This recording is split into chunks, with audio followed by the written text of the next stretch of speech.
নৌকা নিয়ে মাছ ধরতে বেরিয়ে নৌকার মধ্যে অসুস্থতা, এরপরে আচমকায় গঙ্গার জলে পড়ে গিয়ে নিখোঁজ হয়ে যাওয়া নদিয়ার শান্তিপুরের হরিপুর অঞ্চলের লিচুতলা মাঝিপাড়া এলাকার বাসিন্দা সন্ন্যাসী মাঝির দেহ উদ্ধার মঙ্গলবার সকালে ঘটনাস্থল থেকে কিছুটা দূরে।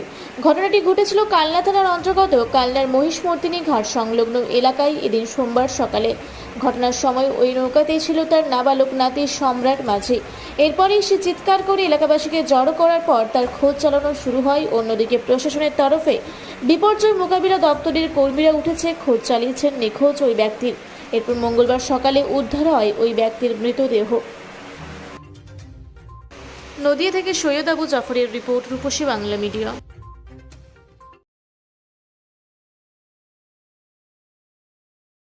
মুড়া ব্লকের লধুরকা গ্রামের অদূরে অবস্থিত দৌলত পাবলিক স্কুলের দখলে থাকা বেশ কিছু জমি নিয়ে শুরু হয়েছে আইনি জটিলতা। 1197 দাগের যে বেলাবহল মৌজা এবং 2239 দাগের যে লধুরকা মৌজা, এই দুটো জমি আপনারা প্লিজ কেউ কিনবেন না, কারণ আপনারা বিপদে পড়তে পারেন, আইনি একটা লড়াইতে পড়ে যেতে পারেন। জমিটা একদম ডিসপিউটেড, ফলে একটু সাবধানে থাকবেন।